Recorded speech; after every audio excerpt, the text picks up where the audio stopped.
dinamita. Está rico que me atrapa, me domina. Como lo mueves, mamacita. Tener gratis como ganar la lotería. Mueve tu cuerpo, sabes lo que quiero. Está que arde porque está prendida en fuego. Cadera fina, porque como el tequila. Con esa forma de mi vida lo tan divina. Sigue moviendo el botecito. Acércate a mí. Pa' arriba, pa' abajo, sensualmente. Déjalo bien sexy. Mamacita, señorita, chica bonita, ay qué rica. Baila, mueve con este ritmo. Baila esta cumbia. Baila, mueve con este ritmo. Baila esta cumbia. Le ponemos su vida acércate sin miedo. Wacky Wednesday. It's Wacky Wednesday con El Bumper. So good to be back. Unfiltered. The real deal. No pre-planning. No chingaderas. Straight up from the bill. Wacky Wednesday. B-Town's very own. It's Wacky Wednesday con El Bumper. Here's your host, Bumper Gomez. And we are live, son. Man, dude, what a crazy, crazy week. I'm so glad that it's Wednesday. And it's always, when I wake up, man, and it's Wednesday, I'm like, it's Bumper and Wacky Wednesday, dude. So, man, tonight, my guest tonight, I know you guys love him. I mean, yeah, we were just talking right now about his new single and just the nostalgia it brings of you hear the beginning of that song right there, Chica Bonita, right? Yeah. You hear the beginning of it, and then that bass drops, boom, and as soon as that bass drops, you're like, oh shit, I'm in that cumbia mode right there. I'm in that cumbia mode, and I'm excited, bro. The Kane. He's my guest tonight, DJ Kane. If you guys can't see, he's right there on the screen. There he is, right there. Sir. So, Kane, welcome to the show, brother. Feeling wacky today. Yeah, that's what I'm talking about right there. So, DJ Kane is one, and I want to give him props for this. He is one of the artists that I messaged when I first started doing Bumpers Wacky Wednesday. Was it before the pandemic or? Oh, it was after the pandemic. Right after. But I messaged you and you messaged me back. So I was like, okay, well that's a start, right? And I don't think Tejano podcasts were bumping then. I mean, I think me and Rock were the only two. There's quite a few out there now, but we were the only two kind of I like to say dibble dabbling in Tejano music. Yeah. And I reached out to Kane and he's like, Bump, I can do it. Boom. I'll come over. I'll knock it out. And we'll do the interview. Well, as life happens, you're a family man. I'm a family man. Sometimes stuff happens, and you had like a photo. Your daughter had a photo shoot, right? You were coming up with a clothing line or something like that. She had a photo shoot. Yeah, that too. Yeah. But check this out. This is the kind of dude he is. Most people would have called and said, "Hey, you know what? I can't do it, bro. I got this going on. Blah blah blah blah." And Kate's like, look, dude, if you want to do it, we can still do it, but I can't go to the studio do it. I said, hey, bro, I'll take what I can. Yeah. Right? And sure enough, man, we freaking, he did it from a dark truck right there. Yeah, and it my was. daughter was inside doing the photos. Yeah, doing a photo shoot, and we got to do the interview, man. Yeah. So, ladies and gentlemen, So if you know, part two. there you go, baby. There you go. And he's here, and the show has progressed quite a bit. He walked in here and he was like, "Oh, okay, Yeah, you guys ain't messing around in here, man." Yeah, congratulations, man. But guys, if you guys don't know what DJ Kane is, well, then you've probably been hiding under a rock for probably about 20 plus years. Yeah, I have. Hey, Kane, how many years, bro, has it been that you came onto the Tejano scene? I think it's 1997, so it was a year and a half after the tragedy of Selena. Yeah, so when AB started looking for a singer. 1997? 97, It's been a long time. And you know what? This is my job. This is what I do. sing, I produce, and I stayed there. Thank God, bro, because I know a lot of artists that they've been there and then they have to go back to work, you know what I'm saying? Right. At 9 to 5, which is cool too, you know, I respect that, but thank God I never went back to busting, or thank God I never went back to, oh yeah, ladies and gentlemen, do it for your front of the stage, that's some love for Star. Oh yeah! Hey bro, there's always a dude. Like I always used to say this. Like in the Marine Corps, I used to, you know, we play around. Anytime I would get a microphone, before I did any podcast, I would say, "Ladies and gentlemen, get your dollar bills ready on the satellite stage." Little brain on that G-string. Bro, I was 19 years old doing that thing, and in Corpus, it's called Fox and Den. So it was like the worst hole in the wall. I mean, they had bullet wounds and, you know what I mean, stretch marks. Hey, Kane, what was your pay to the end of the night? Well, they didn't tip. They would tip a little bit, but it was $3 an hour or something like that. So that was back in the day. Damn. So he went from sugar on the satellite stage to thousands of people screaming his freaking name, bro. That's crazy. So I was doing the DJ thing when Azuquita came out. So I was still, but I moved up. So Fox and Den is a little hole in the wall. And then if you know Corpus, then I went to the cabaret. So I moved up a notch. So from there, when I did the first video and stuff, then I finally hung it up. But I was still in there. So I was on TV and doing all this stuff, and I was still in the. And you still in there? Hey, I can't go to this financial gig right here, baby. See what I'm saying? Oh snap! Yeah, but Kane has an interesting story, and you know, like I interviewed him the first time, and I want to touch on some of it because you know maybe some of you guys didn't get to watch the first interview. And Kane has you have a lot of interviews out there that I've seen, but dude, one thing that I can honestly say about you is that you're a people's person. Yes. Mm-hmm. I think sometimes that's more, for me, being humble, bro. You know it. You're a humble, very humble person too, and very, you know, you can sit in the car and we can talk the whole way and we know each other. So it's the same with me. But the thing is, you know, getting out there now, I kind of like, you know what I'm saying? I would hide from a friend I hadn't seen since 6th grade or something like that. You know what I'm saying? I don't really. I get anxiety in certain places with a bunch of people, but when I'm in there, you know what I'm saying? Like if I'm cruising or we're talking, we'll catch conversation real quick. And very people's person. I think that takes you further than money in this game. In this game, because you have to be humble, bro. I know some guys where I've seen them where they're eating and they want to get an autograph and they're like, nah, I'm not eating, you know. And I can't stand that. I had Steve Nash do that shit to me one time, bro. I was in the elevator and I asked Steve Nash for an autograph, or not autograph, a picture, and it's just me and him. And he goes, nah, not right now. In an elevator. Steve Nash, a basketball player. Yeah. He didn't take a picture, little fucker. Wow. Can you cuss on here or not? Huh? You can cuss on here? You can cuss, you can say whatever the Steve Nash, you want, man.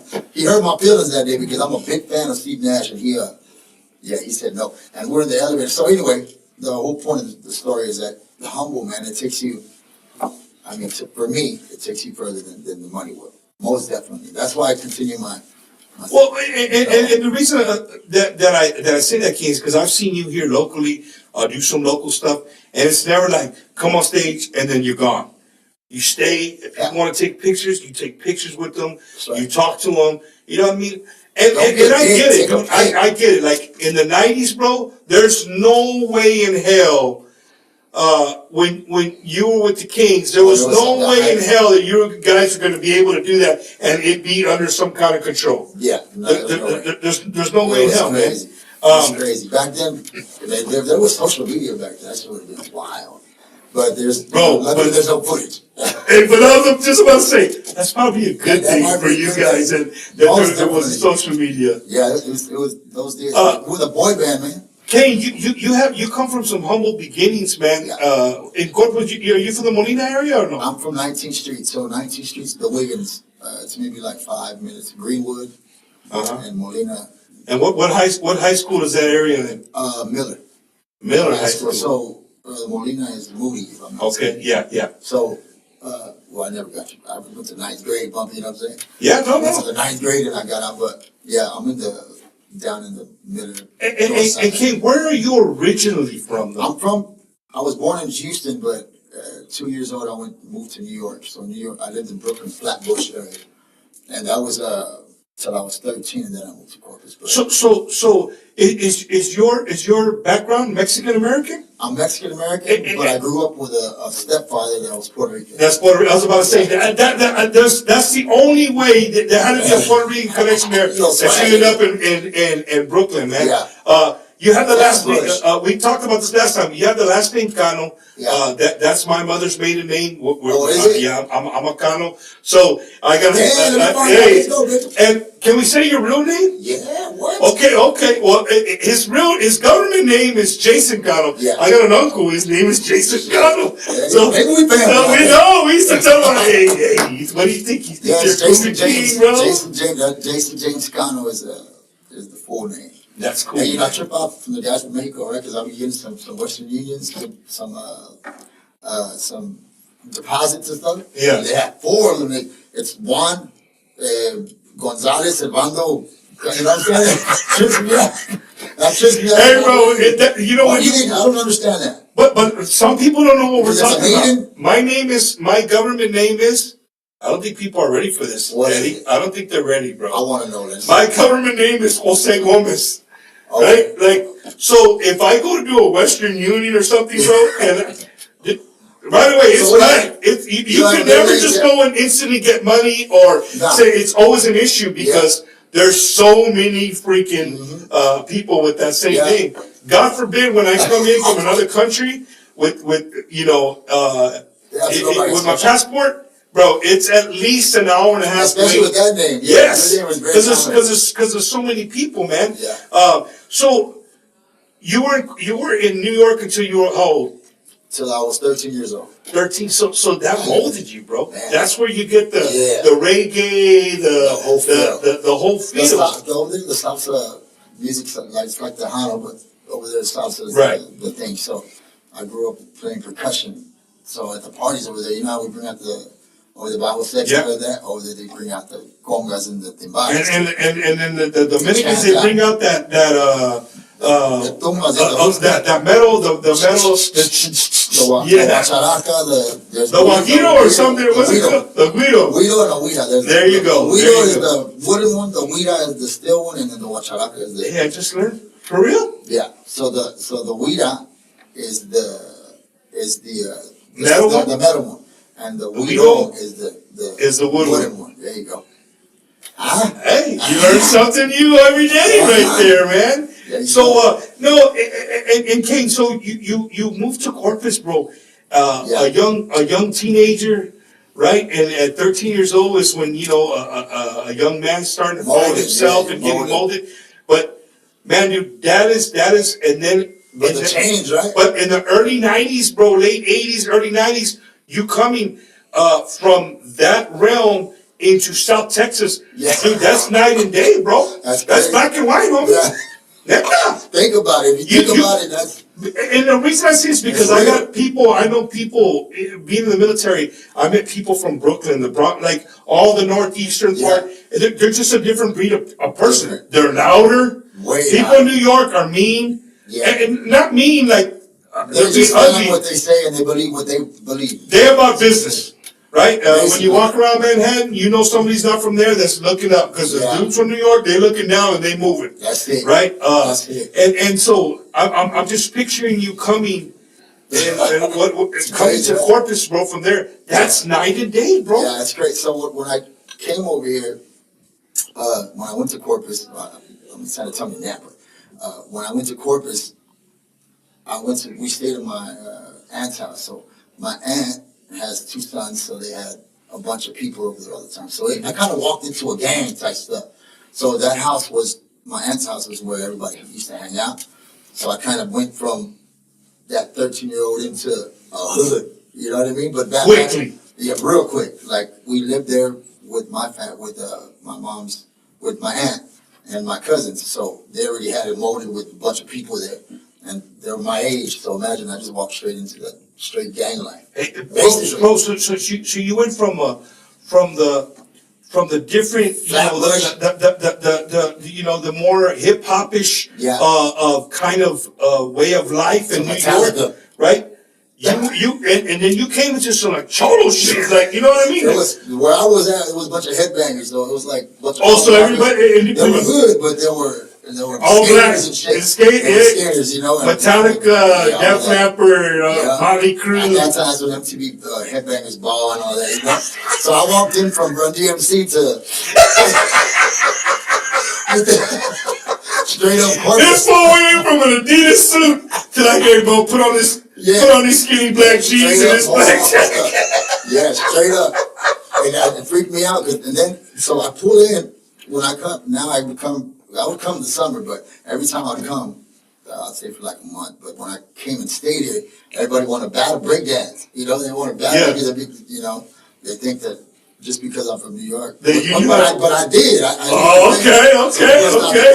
But I would have people come and just to battle me. Yeah. Battle, you know what I mean? So cardboard out front and ready to go. And a launch board with skateboard. That's badass, man. But then that turned into a gang, though. Like, as the time evolved, it turned into a gang that I joined. I didn't join into it; it just all came together. Like you were adopted into it without you even knowing. But it went from like headbanger stuff, hanging out, to like real shit. It's weird. Where you making the name of the gang and everything, like from scratch. Hey, hell yeah! Maybe some tattoos here and there. You know what I mean? I had the worst one, but you know what? I went and got mom first, so my mom would get mad at me. You covered. Once you get one, you're good. I got mine at 15, so I had to put mom on it. It was the worst tattoo ever, bro. And I was the guinea pig. My homie in the hood did it. And did you cover it up or you still got it? I did. I covered it up with Post-Kumbia King thing, but it was a heart with those little the little feathered pins going through it, and then mom right there. But it was the worst, bro. It was the guitar. It's not a pin. It's a fucking arrow, bro. That fool said a pin. It's an arrow, like the end of it. He puts arrows on so it can go straight. Jeez, yeah. His New York show. He was only 13. He was only 13, bro. So he was used to that goose. What do they call it? The big old jackets. Bomber jackets. Yeah, lumberjack boots. I'm telling you. The Timberlands. And you came to some Cortez. So straight up feathers on the goddamn pins. Hey, for real? Wow. Oh, we didn't put no damn hair. It was it looked like a pin to me. Damn. Hey, Kane, so when you get here, bro, your family's more of the heavy metal style. Yeah. But before you were 13 and you were in New York, were you singing? I was over there basically just in the shower, and I would go and like get a mirror, and I'd put lights around, like Christmas lights, and I'd give a broomstick. And I remember this, the one I would do all the time is Holiday from Scorpions. You know how it sounds like he's live, like he's in a live concert, so I used to get the broom and I used to light it up, boy. You in the jungle, man. That one? No, it's Scorpions Holiday. How does it go? It goes, I can't think of it. Now you got jungle, now you got goddamn it's gonna come out in a minute. The conversation he's gonna just start. No, now you got. You know where you are. You're in the jungle, baby. You're gonna die. Hey, Kane, but it's funny you say that, Amir, because I think back as a kid, bro, and we're kind of in the same age group, and I remember doing the same thing, right? Like singing in front of the mirror, like. You wanted to be, ¿cómo se llama? Marky Mark and the Funky Bunch and the New Kids on the Block. Yeah. The boy band, right? And you wanted to be with your friends or whatever. Yeah. And how they dressed. I remember doing all of that, bro. You had no phone back then. Yeah. You had to make it fun. Here's the crazy thing, dude. You did that. I know, bro. That's the crazy. And Holiday, if you go listen to it, it's a live version of it. So I would do that one with it. Yeah, it was crazy. And so to live that is and so you get to Corpus and you're still not singing. I mean, you're still singing is not part of. No, you know what I started doing? I was rapping. So I was Young and the Root. It was called Young and the Root. It's my first group that I was in at 15 years old. I was dancing. I'd go to the clubs. I'd go to, it's a place called I think it's called The Wave. They're in Corpus. In Corpus, bro, they used to play Depeche Mode. Yeah. They used to play all that kind of stuff. Cure. Yeah. So and there was no curfew. Remember at those times, so they were open till 5 in the morning. So we'd go, and I'd go over there and dance and have dance-offs and stuff. And then I started going to, even though I wasn't no football player or nothing, I put in 9th grade, I would still go to senior parties and stuff with the football players and hang out. And I would start rapping there, like, make a circle. And so everybody knew me as a rapper. And they just, I don't know where it went to singing, bro. It's crazy. I didn't really sing like that, Bunker, you know what I'm saying? I was more of rapping. And Kane, do you remember the first time that you just like said, fuck it, man, let me try to sing this shit, and people gave you the look like I'm not bad. Yeah, I did. Me and my boy John had the rap group, but he was more the singer. And it was, we started singing Boys to Men, or pretty brown eyes, you know, I'll see them. Or the one, let's chill, all that. All those ones, you know, so Casey and JoJo was one of my favorites. And we started doing that. And there's this place in the mall, Sunrise Mall, that they used to have where you can record your vocals. When Sunrise was cool. When it was cool. Yeah, Father Staples took it over, right? Yeah, now Sunrise. What you know, you lived there? Bro, I was born in Beeville, bro. I was raised in Beeville, so the only mall we ever knew was Father Staples and Sunrise, bro. Sunrise Mall was popping. And they had a little video star right there, so you would be able to go in there and record, and they'll give you a tape. Yeah. You know, so that's when I did that, and I gave it to a girl and stuff. And I didn't know I had that in me, you know what I'm saying? But it sounded all right, you know? And I started showing it around, so that's the man it sounds. And right now you're what, about 14, 15? Yeah, I'm 15 years old. And so I made copies of those tapes. Then I started slamming them because my boys were like, man, you should slam this. And we were rapping on one of them, so we did the video star and rap. We drew the cover and everything. Yeah. We made about 30 of them, and we sold them. So we sold it for $5. So we went back and made about 100 more. So we just kept on doing that, bro, with Young and Roots. Just kept flipping them, bro. And you were flipping legal shit, not illegal shit. I only flip dope CDs and records. You can't do it. But you know, that's where the labor comes in, where that's the footwork, you know what I'm saying? Where you're working for your cheese, you know what I'm saying? Now they have streaming, which is amazing.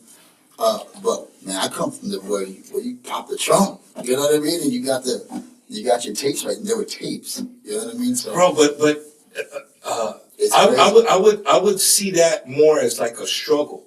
Right, you know the struggle of what it was like to sell your own thing, the own product that you made here without having the middleman, the record labels. Like you were the record label. And $5 goes in your pocket. There you go. You know what I mean? And you know the thing is like, and this is the experience. I'm sure any star from the city, majority of it, like where I come from, Corpus, on the way up, everybody supports you.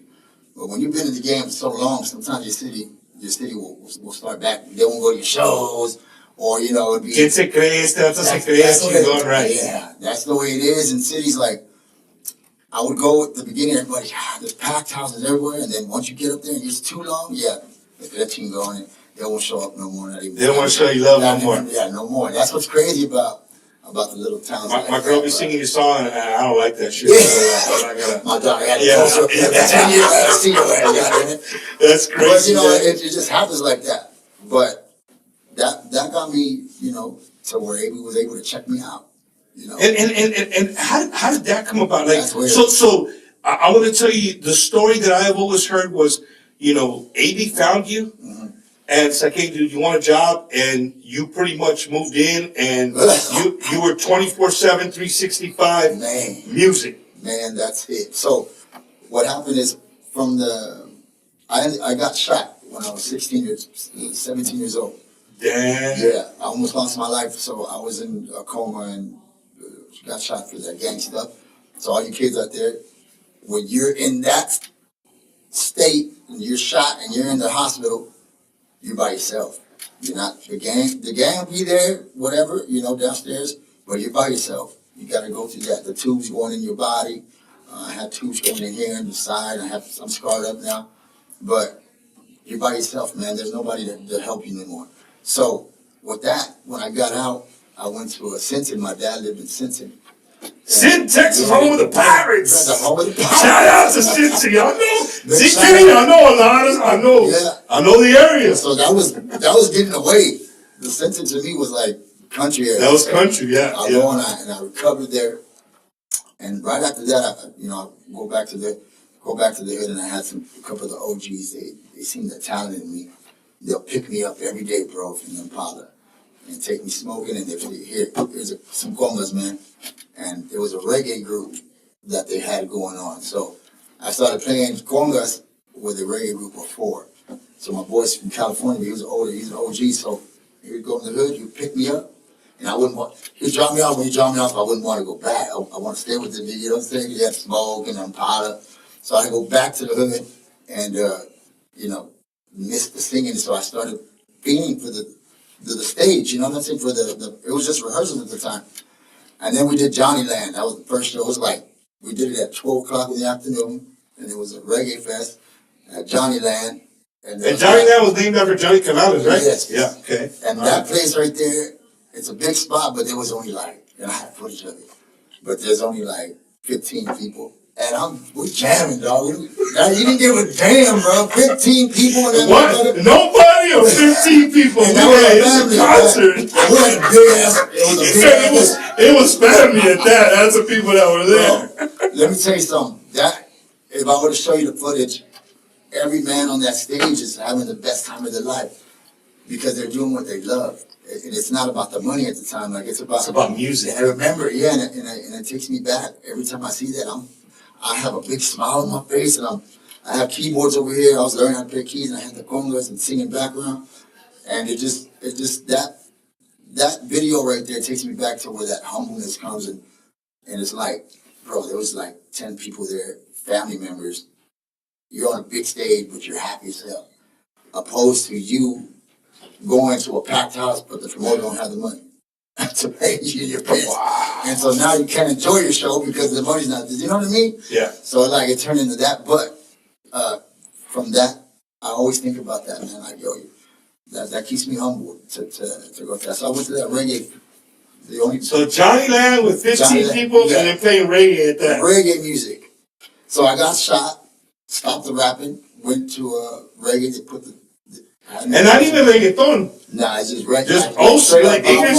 Bob Marley. You had Still Post, Buju Banton, all that. Just straight roots reggae. And we're the only Mexicans. There's 5 Mexicans, and we're on tour with the Bob Marley Festival. Imagine that. Bunch of dreadlock man smoking up everything.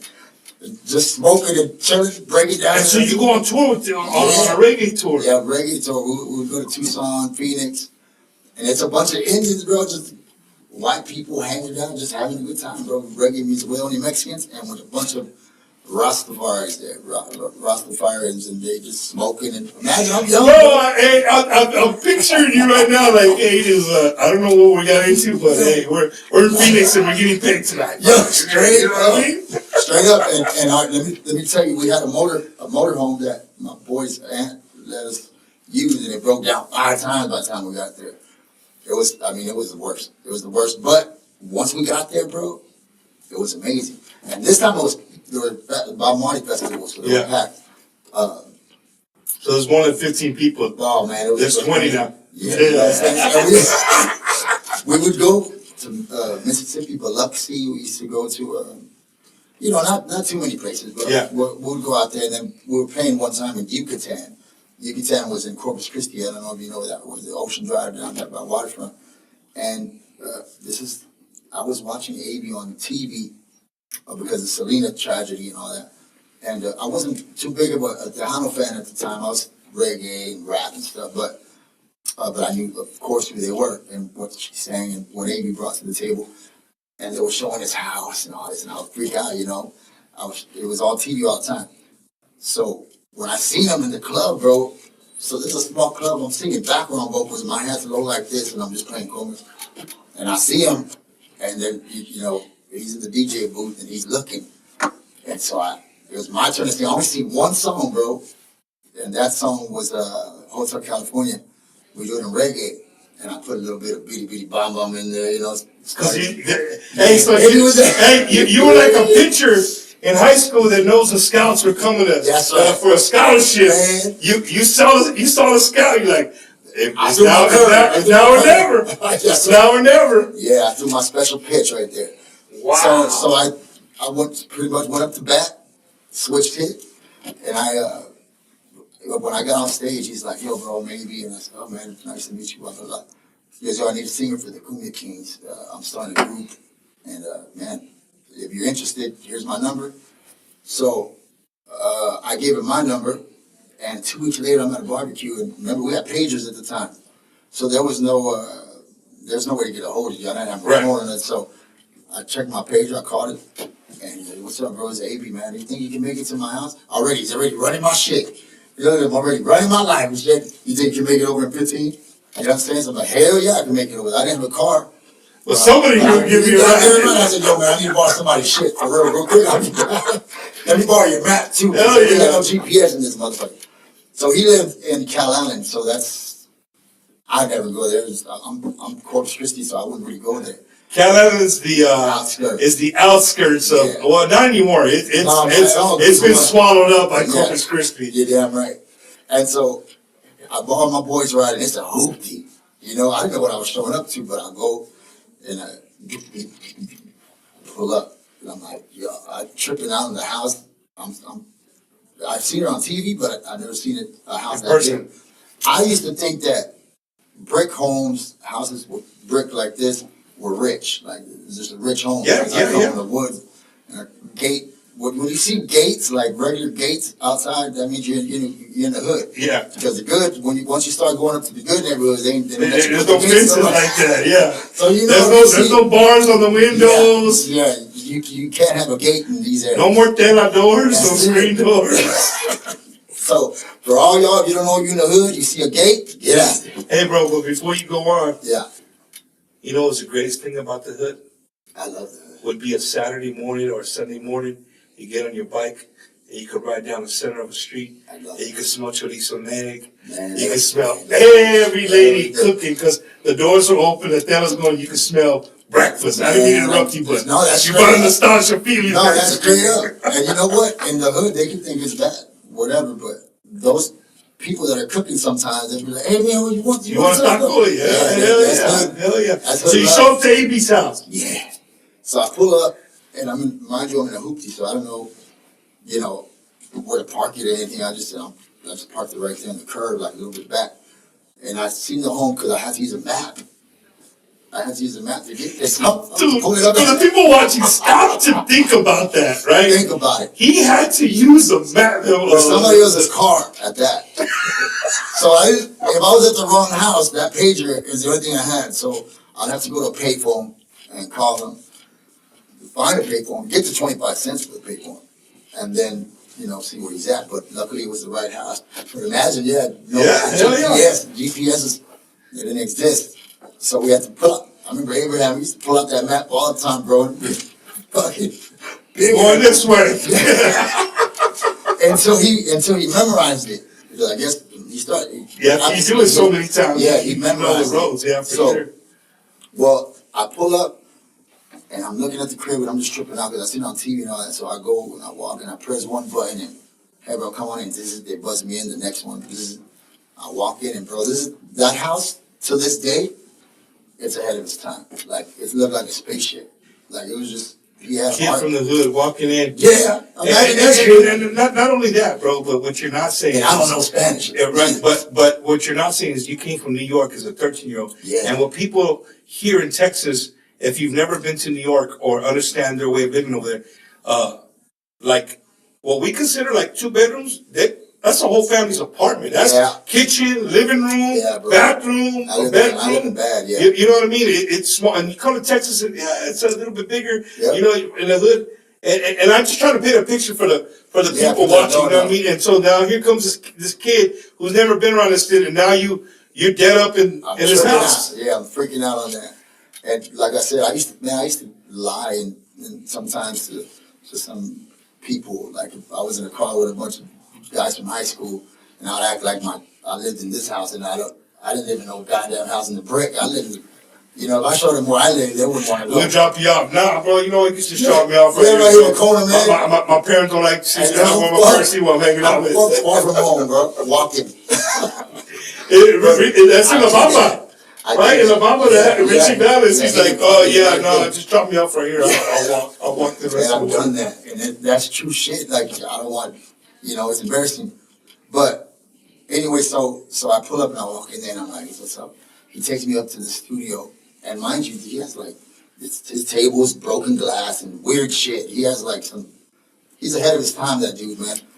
Even his club, Planeta Luna. Club Luna? Yeah, that shit was crazy. He had it. I remember. It was weird. The weirdest shit ever, but it's dope. So I go in there and he tells me to sing Body of Boys. So Body of Boys with Selena, the Donde quiera que estés, a mi lado, that song. And mind you, man, I don't know Spanish. I didn't sing Spanish. Kane, so you show up, you've never sang Spanish a day in your life. No. So accents, so all that shit. That's shit, but quiero coger. Oh my God! Today, with Bumpers Wacky went from PG-13 to. Then you start learning gifts that more, and then you start moving. Yeah. But it was So he has you singing the Body of Boys. Yeah. So I'm in the studio, mind you. You walk in the studio, it's neon lights, and he has it's like a round spaceship with spikes coming out the wall, just cool shit, like Art Deco type shit. And the dude tells me to sing that song, so I start singing it. And I swear to God, Bumper, I don't know what got into me or God was, I don't know, but I sang it perfectly, no fuck ups on the Spanish. I've heard the song before, but I didn't know Spanish, so thank God I was able to read it, and kind of. And sound it out. Yeah, bro. Yeah. And I sounded out, I read it, and he's all right, thanks a lot, blah, blah, blah. And he ends up paging me like 2 weeks later and said, you think you can make it out here for a rehearsal? I'm like, man, what? So I had somebody. So not even you made the team, nothing. Get your ass over here for rehearsal. He's seen something in me that I didn't see in myself, I guess, And it's weird because now that all that, imagine he had Selena, so he was able to produce as freely. He was able to do a mariachi, a cumbia, a techno cumbia, a reggae cumbia. He's able to do all that with Selena because it's open game. So imagine trying to get an artist to fit his production. So I came in perfect to do all those. I was able to, my versatile, I was able to rap, reggae, sing ballads, cumbia, and do it all. And every song, if you hear the first album and the second album, all that, it's just me singing all the leads on basically everything. So King, how did you just immerse yourself in Spanish, or you just made yourself learn? Bro, I made myself learn, and he had me in a studio. He gave me a pad of songs. Gaia was one of them. Voy a hacerte nuevo, como me gusta. All those songs, classics. He would give me, and I'd go into Studio B, and I'd have to learn them. So I would learn them. Some of them nobody has heard the songs that Selena had done, like Oh No. So I had to go and listen to her vocal. Nobody's ever heard that before. And I would learn, that's how Oh No was her song. And so listening to her to learn it and all that it's even though I was working my ass off, fucking, porque me sube colesterol, mi mamacita. I'm learning all that. Mind you, I'm a dude from New York, listen to rap and all this shit, and I'm coming here singing. All these classics that they knew that I had no idea what it was. So I'm learning all these songs, bro, and as I'm learning, he'll go in there and he'll test me, and then I read it and I'm seeing it, I'm like, cool, I feel comfortable. Then he takes the paper away. And he says, now go for it. And so I'm like, oh, hell, bro. You took away the cheat code, huh? Like I had the cheat code, you just took it away. Yeah, because you feel comfortable, so he takes it away. It's like a Miyagi Karate Kid. Yeah. You're like, what am I doing, bro?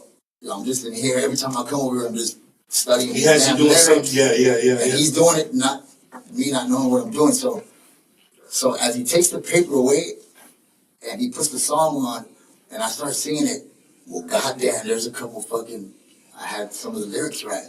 Weird, I don't know what the fuck I'm saying, but I know fucking words. And so from there, it just evolved. And he got me in there singing all the more familiar spectro and just different styles of music. And he brought that shit out of me that I didn't know I had. And the versatility was just there. He was able to breathe as a producer and use me the way he used his sister. So Kane, look, and I'm going to speak to you from here in the next from now in the next few minutes. For the next few minutes as a fan. Yeah. Right. As a fan of that time, you know, Selena was tragically taken away from us. Yeah. And I remember the very first time that I heard the word Kumbia Kings, when I saw the boy band thing was the show with Christina. Saladegi. Oh, Christina Saladegi, right? And so I remember her intro was like, you know, it was just so passionate. Her intro was just for the album, right? Well, she says like, you know, that Selena had passed away, this and that, and now putting everything together, the brother has started, and boom, y'all came out, and then I was like, yeah, it was love. I was like, wow. You know what I mean? And then my Kane moment, my DJ Kane moment, my DJ Kane moment was the video that you sang with Ricky Munoz. Fuiste Mala. Yeah, Fuiste Mala. Your voice on there, dude. That is and people can agree with me or disagree with me. I'm pretty much I know, right? You know your shit. No, Fuiste Mala is one of those songs that will forever be in Tejano. 100 years from now, somebody talk about Tejano music. That song will come up. Yeah. Fuiste Mala, dude. You and Ricky's the yin and yang, the salt and the pepper, like it was just magical, bro. Neta, not blowing smoke up your ass. Yes, I'm being like I said, I'm talking to you as a fan. Yes, sir. Just watching the video, seeing the thing, bro, and it was cool because you know what? It was who we were, and I'll tell you like this: he was the guy. Dress how you want. Boom, how you want it. Yeah. And Ricky was Tejano, true to who he was. Yeah. But yet, you guys both came together vocally and made this freaking amazing song, dog. That's when AB was on his shit. AB was on his shit. I can't even knock it. AB was on his A game. A game, brother. He had no choice. He had to bring it. And thank God I was one of the tools that he used to create it all. You know? And I said that shit like 30 times. I didn't hear a difference in one. Fucking Bob, man. Bob for the Bob again. So that song was recorded with Lupe Esparza from Bronco, right? First. And then, due to the record labels, we had to switch it to Intocable, to Ricky. Whoa, I didn't know that. Really? Yeah, Lupe Esparza was a... Oh, yeah. But that, so when I heard that, bro, and then he showed me the history on Bronco, I didn't know who they were, but I said, damn, this thing's killing it. So here I am, up to bat, and I'm sitting in Gibby Velasquez studio of all fucking studios. This guy is like the fucking I've seen him sing. He's the Wizard of Oz. He's the Wizard of Oz, bro. You try three times, just 3 times, you're solo, and if you can't get it on the 3rd time, he's gonna take the guitar away from you, do it, and give it to you, and make you feel like shit. That's just him, and be like, give me the goddamn shit. And he's gonna do it, he's gonna get back to you, and you're gonna be like, fuck, am I really good? Should I keep doing this? Or should I just give up the guitar? You know what I'm saying? So I've been there, and I'm in the stew, and I'm right here in the mic, and I'm nervous as fuck because you have Suzette, you have Abraham, you have AB, and then you have Gibby on the other side. And the control room looking at me, dog. And I'm like, God damn. Stop. So and then you have Lupe Esparza on the motherfucker singing the shit out of it. So I'm like, fuck, bro. The pressure was on. And there goes Gibby with the first one. Hey, man, look. President, hey man, you know, you can't get the shit, man. I mean, come on. We're gonna be all day. I said, well, you fucking come. He does a good Gibby fucking impression, bro. Shout out to Gibby Velasquez out there, brother. I love you. He knows. Him and Deborah. Oh, right wow. there. That's my man right there. I love that dude, man. And I'm gonna tell you what, because of shit like that is what makes you grow as an artist, even though you think he's a dick, and you know, at the time, and I seen him do that to Tristan the other day because I produced a song for Tristan Ramos, and he was like, I said, Gibby, kid, come on, kid. He goes, oh, they need to learn. I said, man, come on, dog. Hey, what do you think, Eddie? He has his freaking impression. No, they need to learn that. That's Gibby right there all day, bro. And I told Tristan, just trust me, this guy knows what he's doing. Look at his. Go look at his cookie room. That speaks for itself right there, exactly. And you know, I mean, the guy's amazing. Shout out, Gibby. So you got to did Ricky record his part and then you did your part, or y'all were there together? I did my part with Lupe. Uh-huh. And then they had to take Lupe off and they put Ricky. And so I heard the finished product like that. So you weren't there when Ricky recorded his part. No. So there was a time y'all were there when y'all shot the video. Yeah, that's it. In Saltillo. And I didn't really know. I just went, I knew that song, but I didn't know who was what or what. So all these artists that I was doing the songs with, like Juan Gabriel and Zappin Roger, Sheely, all those Fito, I didn't really know who they were, so I wasn't, thank God, because you know what I'm saying? You weren't starstruck. Yeah, I wasn't starstruck, so I was going to be comfortable. There you go. That's, dude. Man. But see, this is what I love about the show, bro. These are things that people would never know. Yeah. You know what I mean? They like, they see Kane, they see you as the Kumbia King, the lead vocalist, right? They don't know what you went through to get where you're at. You know what I mean? And it was a AB, you know, he's a big dog producer, and he knew. I mean, come on, he's coming from Selena. You have to be able to hold the standards up, or else he's gonna be like, this dude just don't got it, bro. So I thank God I fucking had it, Bubba, because hell yeah, man. And we did he put me on all the singles pretty much, besides the one that Pee Wee sang and the Fuego that Nando sang. But the rest of them are pretty much me, and he knew what he was doing, man. I mean, he knew what I had in me, that I was supposed to come over to Kane and look out, cause that shit went. I did one show with the Kane. Hey, like, this is gone. They were dancing. So we would be those dances. Me and a couple of the guys came up with all the moves. They still did the moves to this day, but we sat in that dance studio, bro, 12 hours a day, bro. Practicing. 12 hours a day, and then... So you mean you guys just didn't show up looking all cool and go in there for an hour and a half and get paid and go home? Hell no. That's what the everyday person thinks right there. Exactly. We opened the doors for the next crew that came in. So the Kumbia King get up. Everybody remembers it was always the all white. Yeah. The thing. I dressed like. What was that? The question I would like to ask you was. I dressed like that. Did they get it off of your vibe and say this is the vibe we're gonna go with, or AB already had that? I mean, yeah, I don't know if he had that, but that's the way I dressed. Dickies, jerseys. That's how he found me with my hat low. And with Dickies, a full Dickie suit. So I don't know, he maybe thought that was cool, looked like let's get it. I remember one time Bobby Polito was at the show, he goes, hey, Jerry. I said, what's up, man? He goes, how do you expect to get girls dressed like that?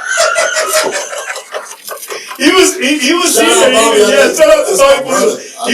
here that day, and I asked him, I said, hey, bro, I told Bobby, you were the heartthrob. And he said, you know what he told me?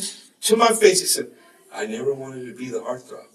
I just wanted to sing. I didn't care about and I'm thinking to myself, going back to what we were talking about when we were young in the mirror, like, I can't wait to be the heartthrob and sing. And here he is telling me, nah, I didn't want that. I just wanted to be. I was just like, wow. That's you know what I mean? But that's when you're good looking your whole life, and you're good looking, you get the attention, then you can say that. But if you were vice versa, you'd be like, man. So Kane, you get on board with AB. Yeah. You guys start Kumbia Kings. Blowing up. And of course, that shit is not just Texas. That shit is worldwide at the time. I just got back from Bolivia. So 27 years later, 3 days ago, I got back from Bolivia. So, I mean, it's a blessing, but I swear to God, we worked hard for that shit. like, I wasn't stuck in that studio, bro. I didn't leave for 3 months. I couldn't. He had me in there learning it. Every day. Going through the damn shit, I did all the backgrounds. I did all my vocals, switching up the things, learning the songs, learning the shit day and night, learning the set of the hour and a half set that we had, like learning all those songs, the dance moves. Like I worked my butt off to get what we got and to make that show perfection. And it still was never to the perfection that we could have been, but we were damn close. It was. We had to show out. I remember I saw you guys at a KIWW event down in the valley at a park, and you guys were headlining, and I was home on leave. I was in the Marine Corps. I was home on leave. I was visiting one of my good friend at the time, Fernando Hernandez in Muñeco. He used to work at KIW. He was a DJ there, so I would go hang out with him and say, "Hey, we got this big thing going on, whatever, blah blah blah."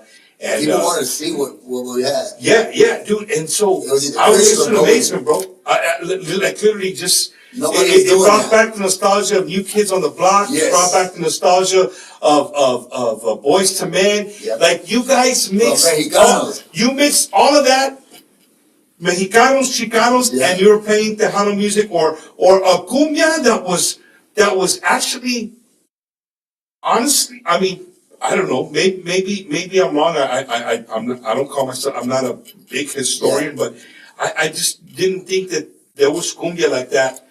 The reggae style, and what people that's 80s, stop to think, reggaeton didn't exist in a sense, the way that it does now, right? It was underground. It was kind of like an underground thing. It was going on, but only. But you guys were bringing the Tejano. You were bringing Tejano and cumbia the cumbia. And you brought all that vibe, bro. That's why with the reggae. Dude, that was and that's where he used me as a tool that I didn't know I had that. You know what I'm saying? That was freaking amazing, bro. That's B. That was he was on his shit, like you said. He's on his A game. Yeah. And Kane, once you guys got going, man, for the fans, dude. Yeah. What is? Because I know we could be here for hours speaking of stories, but what is one thing that happened to you as the original OG Kunata All-Star and this and that, the original Kumbia Kings? Yes. What is one story that will forever go? I mean, I'm not asking you for one that you're going to take to the grave, but one story that was just like, dude, you got to tell the public. I got you. So. One that wowed me, there's a couple of them, but one that wowed me is AB. One year we're playing outside the Astrodome. We're outside in the tents where there's the rodeo, but we're outside. He goes, we played, and he goes, next year we're gonna be in there. And I said, so you played at one of the barbecue cook-off tents outside, right? So he goes. He told me straight up, next year we'll be in that motherfucker right there. I said, let's see, I thought you were shit. I said, Astrodome, baby. Come on, dog. I just finished watching Little Bears. And we might go from this little 10, we might be in a bigger 10 next year, but I don't know about the Astrodome. The Little Bears, I just finished watching the baseball movie with the kids. Yeah, the Bad News Bears. Yes, Bad News Bears, bro. So I'm like, we're never going to get in there. Come on, I mean, if we do, badass, but that's Selena. Selena did that because she was just on her, she was up on there. the grind, bro. She did it. And so for me to believe that was kind of like irrelevant. But let me tell you what, a year passed, bro, and here we are pulling in the motherfucking Astrodome. And instead of coming out in horses, we came out in four-wheelers with Dayton's and shit. This motherfucker, I'm telling you, he was on his A game, bro. So we pull up, we're all in white, and then we all have our own the four-wheelers with Dayton's and shit, and we're going around the circle and I'm tripping out. It's just one of those moments you've seen Selena on that, what she done, and just the footages and stuff. So I was freaking out. We get in there, and who was opening up for us? Juanes. Juanes opened up for us, so it's like, It's weird, bro. And so that's one of the. Hey guys, Tijuana is like, Yeah. you guys know Spanish, right? Like, Tijuana is right there. It's like I'm telling you. So we go in there, we pull up, we're on the four-wheelers, and we're still young, man. Baby Drew, he didn't want to get off. He kept doing going around and shit. They have to like, come on. So as we get off the four-wheelers and we get on stage and you feel the rumble and there's 70,000 people in there.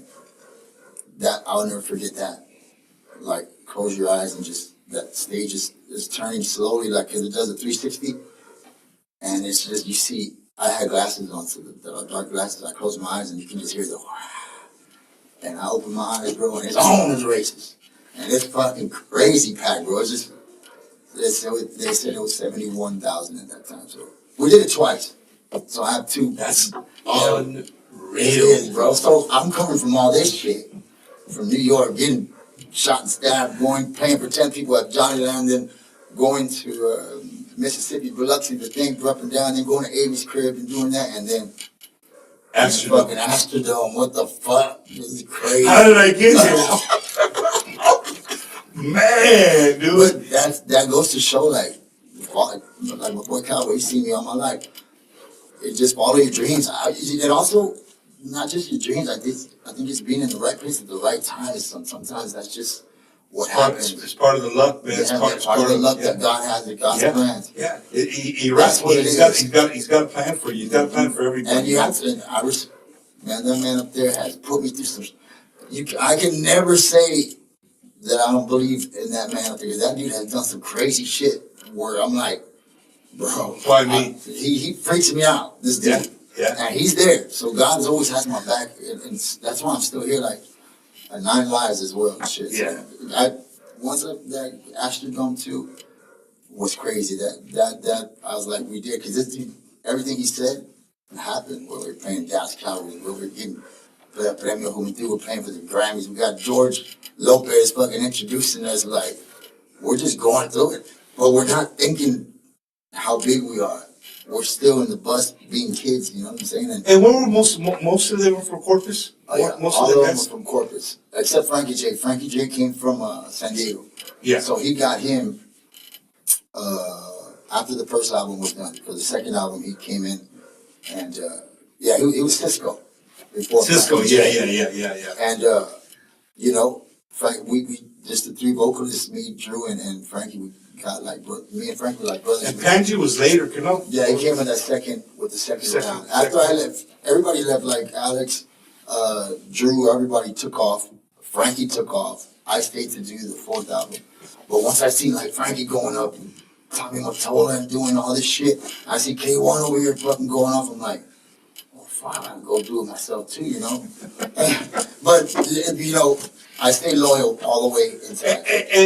And you know what, King? Sometimes, bro, loyalty will take you so far. You know what I mean? I come from that era too. The loyalty. I'm big on loyalty. You know what I mean? Like sometimes, the money, the grass might. You think the grass might be greener on this side, but it's actually. I think loyalty goes a long way, man. And I'm a firm believer in that. And with AB, it's because what it was is how he molded it. You know what I'm saying? And he would show me love, but he was also strict. He was also a strict boss, but that gave me my chance. Like, even when I went back with the Kumbia All-Stars, and he would be like, man, fuck shit up, man. He's fucked up, he's drunk, me and him just sitting there, and we had this drunk talk, and I told him, bro, don't ever feel like that, because let me tell you what you did, bro. You gave all these motherfuckers that are on there from everyone, from Pee Wee to Abe. They came from that man. That's because that man. Yeah. That man gave you. Now, what you did with your career, that's up to you. Now, if you're working HEB or you're doing whatever, that was your choice. Like it. Yeah. I'm just saying, that's, you decided to do it and do it that way. That's you. Right. And, me being the vocalist of all those songs, it's still hard. It's still hard to stay on. You gotta be consistent, and you gotta fucking go get it, because they gonna come to you. In this awesome, man. Especially now. You're talking about like you're at the Astrodome when you hear the rumbling. Yeah. I just got on my phone as like again, as a fan, I'm here listening to you. Like I could just imagine this kid from Corpus that comes from shit, comes from nothing. Yeah. And no offense, right? No, that's true. You came from nothing. Yeah. And here you're standing in front of 70,000 people that not one person absolutely knows your struggle, where you came from, how you got to where you're gonna be. But they know one thing: they came to fucking party, and you were gonna put on a show. I was going off. And dude, you could. There's a lot of guys that, you know, raza, bro. Chica, pinche machismo. We got a lot of machismo, and some people be like, "Nah, bro, pues los Kumbia Kings, nah, that was like a girl thing." Bro, don't lie, bro. That shit would come on, and then you'd be like, "Hell yeah!" I'll be the first to tell you. I used to kill it. Like, I'm telling you, the guys, and let me tell you, the guys still to this day, a DJ Kane show, whatever. Bro. Look, with my show or Kumbia King show or Frankie J show, don't go and say, I ain't gonna watch that. Go, there's girls there, bro. It's full of girls. Bro, come on, bro. What's wrong with you? Hey, and Kane can't take it. He's married. He can't take them all. He can't take them all. I've had my time. My wife knows everything I've done, so I can stay up. I've done everything you can think of, from drugs, with girls, laying, not knowing what city, just like party rock shit. And it was crazy. Motley Crue shit. Damn, bro, with the Latin boy band. Come on. It was just, they're everywhere, bro. They climbed up. You can ask Chris Pettis this story one time in Gipper, if you have him here again, and you tell him somebody, if there was a girl that climbed up the damn thing and 8 in the morning and knocking on the thing, he'd look, somebody's knocking on the window. Bro, we're in the second floor. I know we're knocking on the window. I'm telling you, somebody's knocking on the window, bro. He opened that thing, there's a girl, 2 girls climbed up the damn pole to the second floor. From the outside of the hotel. Wow. That's from that story. He has it. Wow. Different. That's crazy, man. So it was how you took it, man. And it was fun. It's a fun ride until money gets involved, business gets involved, egos get involved. That's when it starts going to shit. But I would never take it back for the world, bro. Those are the times of my life where we're bad and good. You never regret anything that you've done because it made you Kane. Yeah. It all molded you to become where you're at today. And I've lost everything. I've had $1.6 million in my bank account to zero because I'm going out to titty bars and the jury and suites rewards by I need all the rooms on the top floor. I need you to lock this front door. I'll take care of you. Buses and cars and then you have all gone. Yeah, I have a 22 guys entourage, and let me tell you what, these motherfuckers drink and they eat. They do. These niggas, bro. I'm telling you, these guys drink. Like I'm talking about, we'll go bottles every time I go to the bar. We all go. There's 8 guys, and they drink till 10, 11. Gipper, all those. You know what I'm saying? So. Not Gipper at that time, but all my guys, when DJ came, when I first started, I mean, everybody's drinkers. So imagine, spending money on all of that, buying the cars, doing that, and not paying my taxes. You were heavy into drinking. Oh man, that led to coke. Then I go to party. I mean, I'll be 9 in the morning doing bumps off girls and shit, just crazy rock star shit. But I had to, 4 years ago. I stopped that because of anxiety, and the drinking. But it was more, I was losing my voice, like from drinking. Because I would drink. Once I start drinking, it goes to that. You want to get the pasta, and then that leads to smoking cigarettes all damn night. Hey, there's a TikTok, right? There's a dude playing pool. You ever seen that dude? He goes, bro, pues no puedo tomar porque quiero un whisky, y luego quiero un pase, y luego las putas. That's it. He goes, oh, he says it? Yeah, he's exactly what he did. My flashback. You were saying I'm telling you, by the time you know it, it's 10 in the morning, your room's full of cigarettes, you're just there quiet with a couple breezes, just doing dumb shit, and it just every day for 10 years. And wow. Yeah, you gotta, luckily, my wife, now shout out to my wife, Ginger Kano. She put up with some shit, the tail end of some shit of the girls and all that stuff, but she's stuck with it, man, and now I treat her like a queen. I don't do shit. That's my wife. Everybody has a story. I love my wife, man. And speaking of having things and stuff like that, But I lost everything. My house, cars. All that. Everything. Taxes. Speaking of houses, right? If you guys are out there, I couldn't do my show without a bunch of my friends, man. My friends help me do this show week in and week out. So if you're looking for a home, man, there's only... Who is it? Bro, look at that screen. That's the coolest vibe. Let me tell you something about him. One day he was going, dude, the stars connected. And you got connections of stars. And it just came together. And I'm like, what you smoking, dog? Nothing. I want something. He's just high on life, homie. If you want the coolest vibe, the coolest realtor, hit up Ricky Ray. Exactly what Kane just said. He's got a beautiful soul. 956-424-5724. He's just one call away, or you can scan right there the QR code. It'll take you to all this stuff. If you're looking to sell or buy, hit up my boy Ricky Ray. But make sure you let him know that Bumper's Wacky Wednesday sent you. Yeah. And then after that, you want to protect your house? Well, why not have the beautiful Miss and talented Miss Di Marie, right? New female vocalist of the year, TTMA for 2023. She'll come over. She can hook you up with your solar panels. She can hook you up with cameras for the Sanchos, for the Sanchas. I don't know, whatever. You can put them in the bed. Wherever you want cameras, she can make it happen. Hit her up at 210-837-8623 and make sure you let her know that Bumper sent you from Bumper's Wacky Wednesday.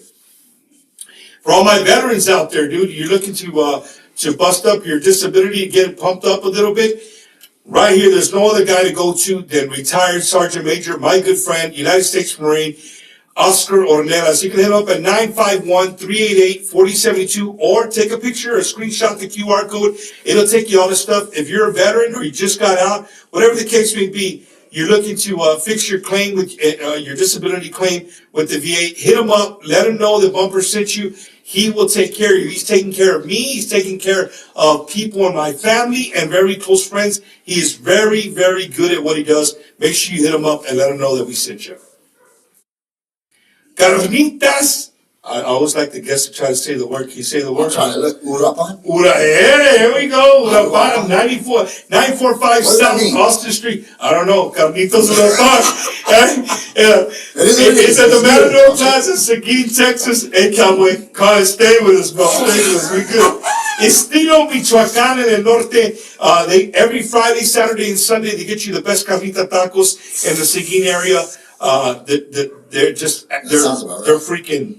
Dude, you lick your fingers after this, bro. Tacos. All right. And then, of course, my good friend, the Gipster, Gilbert Alaman. If you're looking to get T-shirts, if you're a new artist, you're a small business, you want T-shirts, koozies, canzoncillos, whatever the case may be, hit up Gilbert Alaman, 832-546-5856, and let them know that Bumper sent you. Nice. That's a good one. There you go. Hey, dude, the eclipse is coming, bro. You ready? You know that South Texas is gonna have the front row seat to the best solar eclipse that we've had in hundreds of years, right? It's gonna be a total eclipse, not like the one we just had. Like it's gonna get dark eclipse, right? And then the light comes back during the day. And it's gonna. How long does that last? Because this one was quick, right? Yeah, that one was quick. I would say a few minutes. You know what I mean? Yeah, but you get to see it. Yeah, you get to actually see it. That's dope. And so the city of Del Rio, they're the center, like by scientific ways. That's the place. You can't find a hotel April 5th through April 8th in the city of Del Rio, right? But my good friends at Brown Plaza, they're gonna have our good friends Grupo Vidal. They're gonna be out there on Friday, April 5th. The Spasmatics are gonna be giving away an eclipse. An actual eclipse, bro, for the eclipse. So make sure you guys make your way out there. Del Rio, Texas, the place to be, April 5th through April 8th, 2024, brought to you by our good friends at Brown Plaza. Mafia Mania, bro. We were just talking about Mafia, right? Mafia Mania coming to Pearland, Texas, Saturday, April 27th, with my good friend, Mr. Jim Luna and Quarter Moon Productions, where the stars meet the moon. I'm going to be the host of there. We have La Mafia David Ligarza, Los Musicales, Marcos Orozco, Mike Gonzalez and the Iconics, and many, many more. VIP is absolutely sold out. There's going to be thousands of people in attendance for the show. So make sure you get your tickets now and support all the supporters who are supporting Mafia Mania. And there it is, right there. Kane, what you think about? Just stop and look at that lineup right there, bro. Memorial Weekend, Victoria, Texas, Frank Salazar Promotions, La Mafia, Duelo. I can just stop right there. La Mafia, Duelo. It's like, dude, Los Musicales, Signo, Jennifer Peña, Eli La Reina, The Iconics, Jay Perez, Lucky Joe, Eric y Grupo Masón is going to be there, bro. Frank, this place. I've been waiting for his phone call for like 3 months. There you go. Well, he's not done. He's not done. He's not done with the lineup, so who knows? You might get a phone call.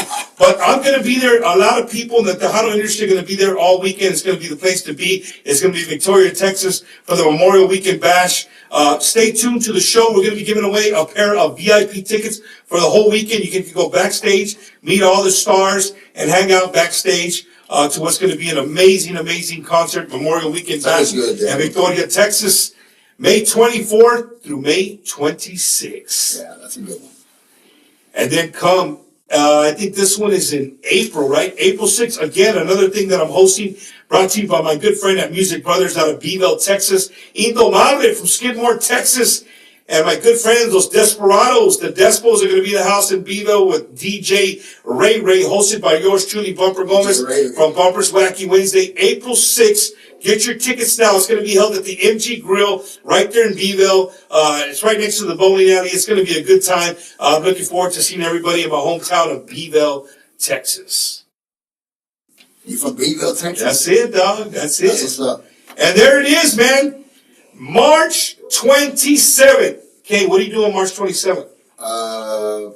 Don't say you're going to be in Bolivia, Colombia. No, I got to stay away from there for a little bit. Okay, it's addictive. So if you're going to be here March 27th, Little Woodrow's on Babcock. Is that close to you? That's a little close to you, right? Yeah. Little Woodrow's on Babcock. I would love to see you out there. Yeah. It's going to be the 4th anniversary of Bumper's Wacky Wednesday, 4 years of doing the show. At Little Woodrow's? Yeah, at Little Woodrow's. We're going to be there live with my good friends Mike Gonzalez and the Iconics with all the Jimmy G hits. Hopefully some brand new music from the Iconics. There's going to be all kinds of Tejano stars in the audience. It's going to be a good time, bro. That's their name now they use? Yeah, the Iconics. Yeah, Mike Gonzalez and the Iconics with 2 Z's. Might say it right, with the 2 Z's. And it's going to start at 8 o'clock. No cover. I messed up a few weeks ago. I said it's a bar and it's an open to the public, so people automatically, open bar? No. It's not an open bar. No. It's not an open bar. It's going to be for us to come and hang out, like right? Kane, I would love for you to come out and show face, bro, and shake hands with people. You got it. It'd mean a lot to me. So, ladies and gentlemen, March 27th, man, here coming up in a few weeks. That's the place to be for the 4th annual Bumpers Wacky Wednesday concert with our good friends Mike Gonzalez and the Iconics. Shout out Mike Gonzalez, man. Yeah, man. So we're back live. You guys just joined us. Everybody watching on YouTube, everybody watching on Facebook. I'm here with the man, the myth, the legend, Mr. DJ Kane, which I can't give out his name now. You should have been tuning in earlier. He gave out his government name, so you can find him in the phone book. Right, DJ Kane, you can't remember. They don't remember. I heard a comedian the other day say, remember this, think about what I'm about to tell you. Check this out. When we were growing up, the comedian said, I knew somebody had a little bit of money when I walked into their house and they had a whole set of encyclopedias. Think about that. Stop to think about that. Yeah. That was Google, fool. Yeah, that was Google. Right? You had an open encyclopedia, and most people were missing the Q. Yeah, you're right. Right? The Q was, for some reason, the Q was always gone. But the encyclopedia was done alphabetically, and you could go and look up camels, where camels originated from, where they come from, you know. That's crazy. But that's how you can tell, Google, right? People, you own encyclopedias, so that's how you had a little cash. Bro, that's or you remember the jams. How did you know where everybody was at in the hood? You go and you drive your bike, wherever all the bikes were in the yard, that's where all your friends were at, bro. You go inside, and that dude probably had the Nintendo. Yeah. Right? Everybody was actually because he had the Nintendo, bro. Man, that's crazy. You don't see no kids outside of them. No kids, that's bro. Crazy, everybody's right? in the house. They're not outside. But you know what? Today I actually had my son outside on the bike.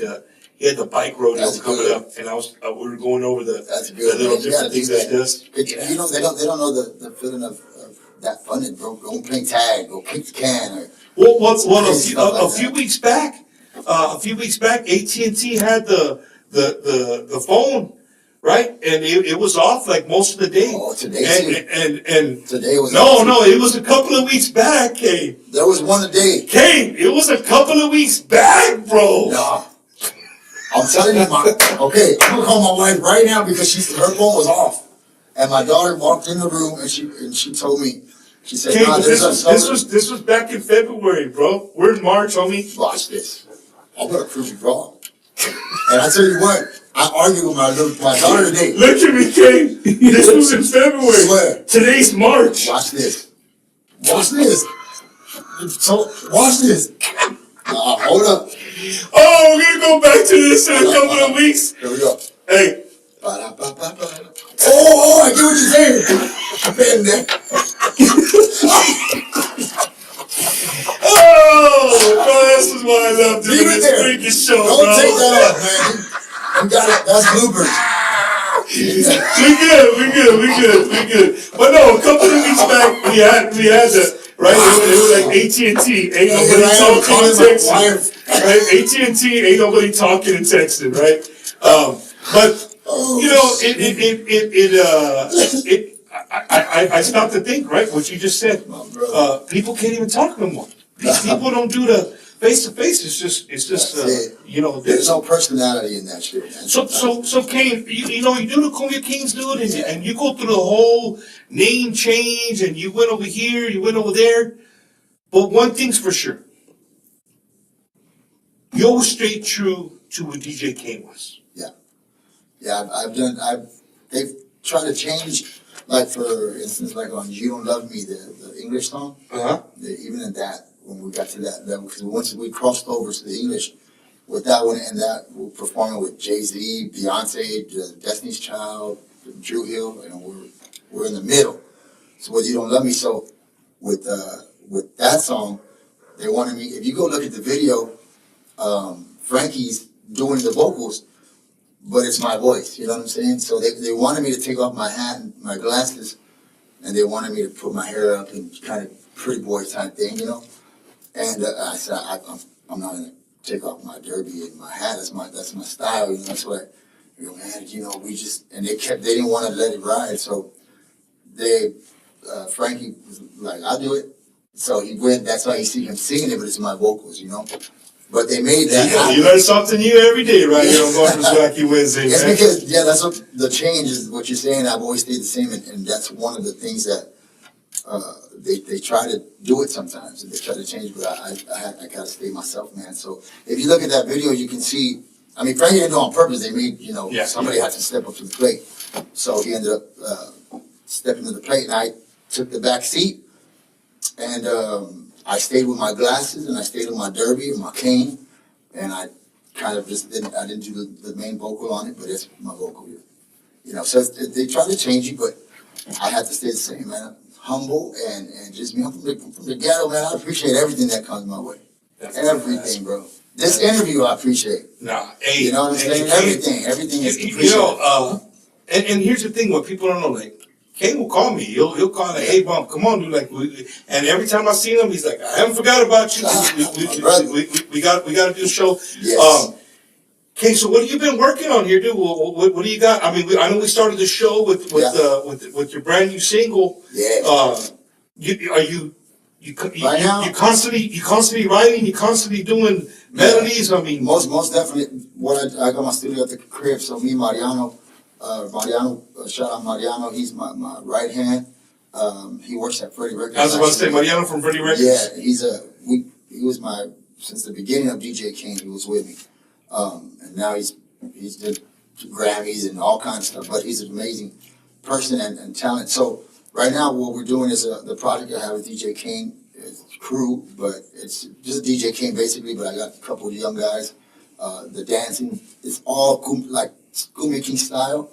The outfits, the whole 9 yards, because I think the people miss that, and the promoters, a lot of the promoters are like, yo, was that reference anything? You think, like, they want that back. And there's no way to bring it back. If, you know, you're not the Kumbia Kings, it's just different. But DJ Kane can bring that shit back.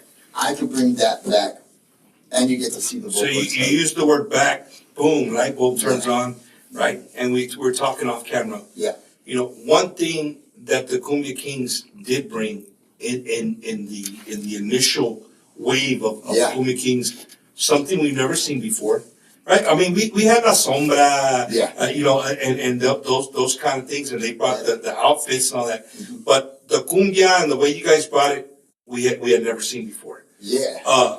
But the young, it drew the young people, bro. Yeah. And we were talking, you know, about just Tejano music in general, and we like to bring this subject up a lot. Yeah. We talk about it a lot here on Bumper's Wacky Wednesday, because I'm trying to piece a formula, bro, because when I do, I'm going to make a lot of money, Kane. Yeah, that's right. When I find that formula, Keep pushing it. right, I'm going to sell it to somebody and be like, hey, do you want to bring this shit back? Like, not bring it back. I don't like to say that, because the 90s are the 90s. Fresh? Like, you want to sound fresh, you want to bring, you want to bring the 15 and 25-year-olds in, this is what you got to do. That's why I got these two little dudes. Boom. Yeah. Okay. No, 22 and 19-year-old. Boom. Yeah. They can relate to that. Yeah. You know what I mean? So I'm going to put you on the spot. All right. What's Kane's formula to what we got to do, and not just DJ Kane and the Kumbia style, like business-wise in the Tejano genre, that this is you're part of the Tejano genre. Yeah. What are we missing? What do we got to do to grab that 15-year-old girl and to that 25-year-old gentleman? This is the first thing you got to do. You got to accept the new generation and follow the wave. You can't be like, I'm not going to do that, or you know, I'm not going to shout out my name on a song. Like, you got to follow the wave. If you want to continue with these youngsters, you got to follow the wave and what they're doing, because you ain't going to beat them. They got their own formula of how they work, the new generation, and that generation is being on TikTok 3 times a day. You got to do your 3 times a day on Facebook, 3 times a day on. I don't follow those things because I get lazy about it, but that's what you got to do. That's what these kids are doing. You got them doing TikToks 1 minute. Look at Frontera, bro. 1 minute song, blasted them off. A cover at that. So Frontera, now they're out this. And not even them. It was a couple dancing in this big old open thing to their song. To their song, exactly. That's so. What do? If you see them winning like that, that's the wave that I'm talking about. You have to get there. All these TikTokers and stuff, it's right here in your hand. It's right here in your hand, bro. And this is how you. And I'm speaking for everybody. Damn, I don't do that shit too much. You know what I'm saying? I should be every day, but you run out of content and you won't know what to do. Now I see people on TikTok, they just leave their phone there, they be going to sleep and shit. And it's weird, but you gotta follow that. I think that's what it has to be. You can't feel like you're doing too much, or too much is perfect, you know what I mean? Nowadays. And I think that once the generation of our time and the generation today, once our generation opens up to that and sees that that's the formula to continue Tejano music, is to let it breathe and do what the young cats are doing, because they're keeping it secluded, because they don't do it all the time. You know, you don't have us, me, part of it. We don't do that all the time. We're not, I'm not going to post every day. You don't have the content, you don't have time. But for the younger generation to come in and start Tejano music and go fresh out, like the way they did the corridos, there's no limit to it if you just follow what they're doing. That's my opinion. Yeah, the corrido tumbado, I've talked about before. I'm not a fan of the corrido tumbado, but I respect the game. The hustle in the game. Right? Those dudes. But you can hear it moving. Yeah, country music. Those dudes took their fathers and grandfathers' music, changed the lyrics to what they're living today, added the guitar piece that didn't exist, right? And it was catchy. And boom. And you know what? They didn't care that you didn't like it. You didn't like it. That's the thing. We young people, we like this shit. That's it. Right? And so it's there. Look at Fuerza Regia. Like they got artist after artist. I mean, they're the. That's what Tejano. To me, that's what this what it needs. Tejano needs So and the fans, bro, we need to be open to new music, bro. We got to be open to radio new stations too. I hear them. You know, a lot of them play the same. But because a lot of the radio stations are there's not really too many young cats that have don't hit it. Freestyle might come down a lot. It still comes out. You know what I'm saying? It's all the Kumbia King stuff pretty much. Thank God they still play it. But to get that fresh stuff, like you got some artists out there that haven't been heard that have amazing talents. Yeah. And I think they need the chance and something fresh. But in order to keep it going, but I mean we're still here, you know what I'm saying? We got a lot of time. And Kane, and you still bring the young crowd. As soon as you're coming, there's never a time you're gonna see Kane and people are just gonna be dancing or sitting at tables. There's gonna be people up front, and they're gonna be jamming. It's gonna be a concert vibe for sure. And with me, I don't care. I think you've even seen me. I go to car shows. Like car shows is not the thing for me, but I'll go do them. And sometimes there'll be, a little bit of people. Sometimes there'll be a lot, but you're gonna still get the same energy from me.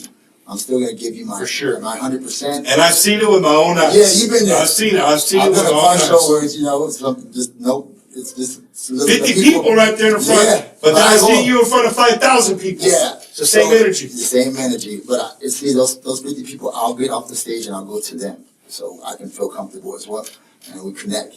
But I mean, that's the same with everything. But that's why I got these two young cats.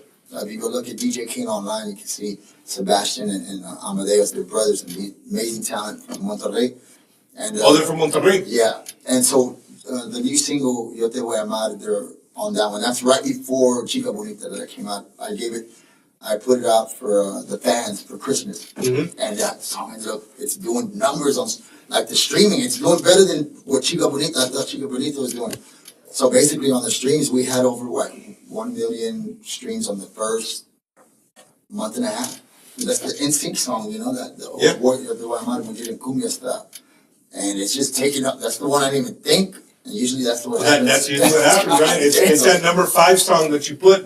Number 6 song that takes off on the album. It's called Yo Te Voy a Amar, DJ Kane. And Kane, and what do you have? Like, what do you have as far as like?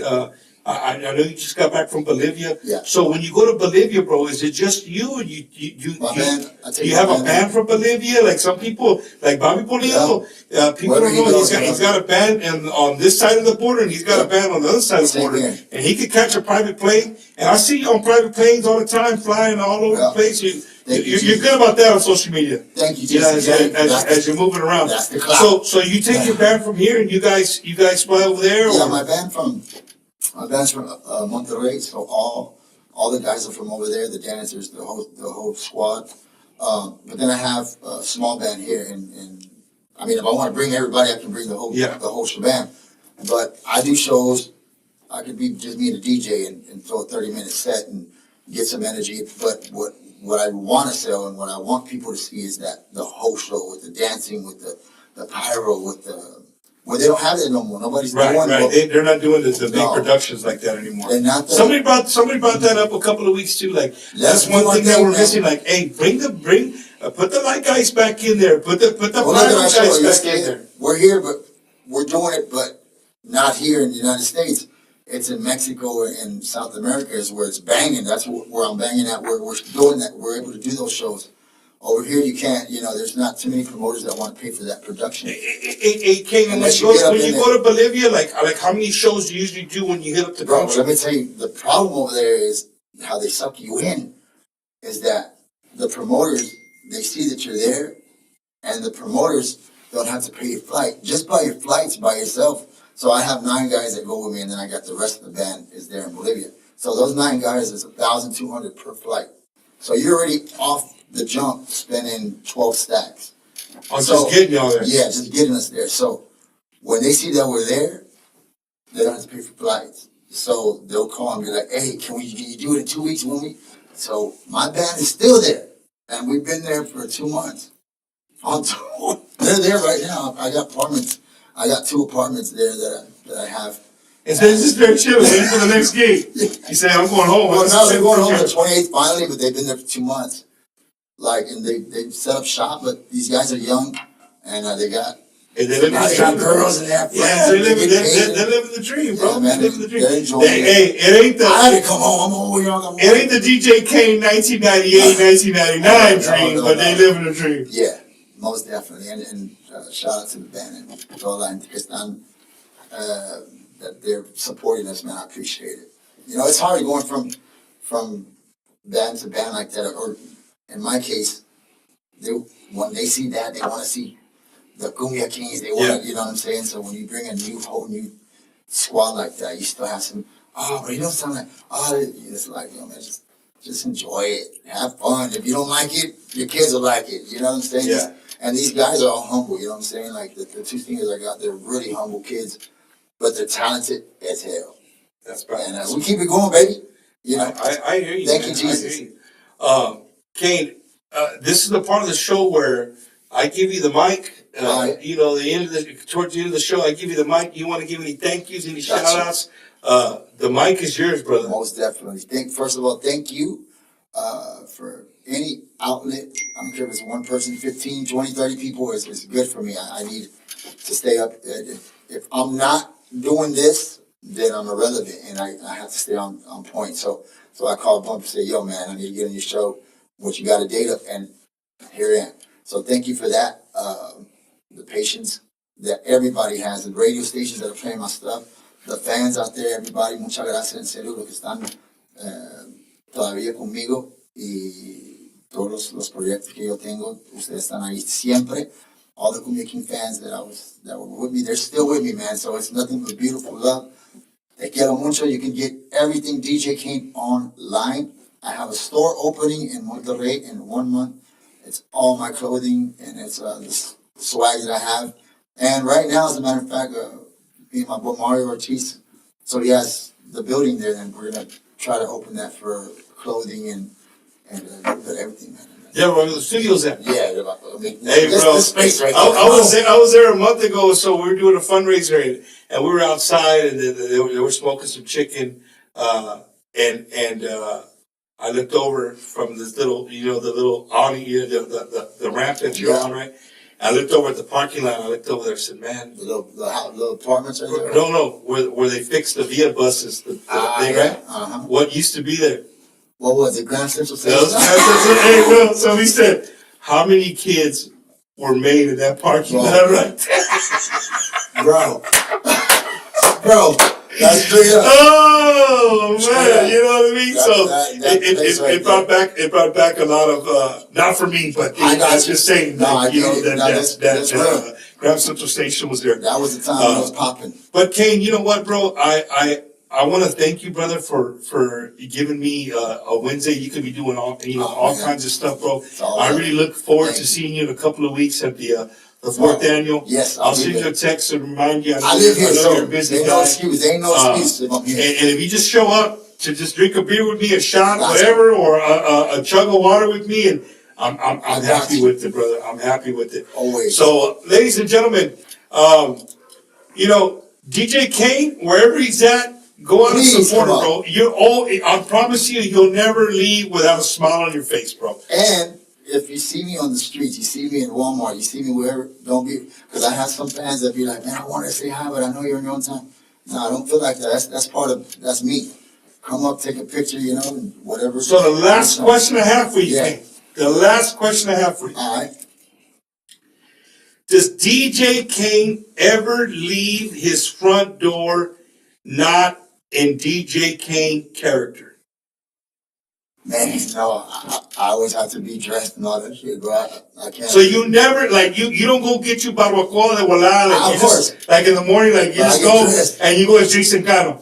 Yeah, but I still get dressed. That's getting dressed up, bro. We're all crudo from the freaking night before. And there's Kane. He said, "He better. You need a concert right now. I can do it right now." Bro, I have to. I don't know what it is, but I have to just hold that. But it's not DJ Kane, that dude. It's a humble DJ Kane to take pictures and chill. That's it. But you'll catch me in Walmart eating the grapes. You'll catch me some telling my kids, yo, you better finish that donut before we eat. Yeah, that's what I'm saying. Finish that donut now or not. You know what I'm saying? Oh, I gotta pay for it, goddamn. Yeah. Straight up. Oh man! To everybody who tuned in tonight, man. Again, it's just been an absolute honor and blessed to have Kane in the city of San Antonio, where we could get him here on the show. Make sure you guys go out there and support him. All his new singles coming out. Please. Anything with DJ Kane out there, man, go out there and support it. He would greatly appreciate it. And it's good. I'm never gonna give whack shit ever. There you go. You heard it from the man himself. Ladies and gentlemen, thank you guys. Peace. We'll see you guys next week.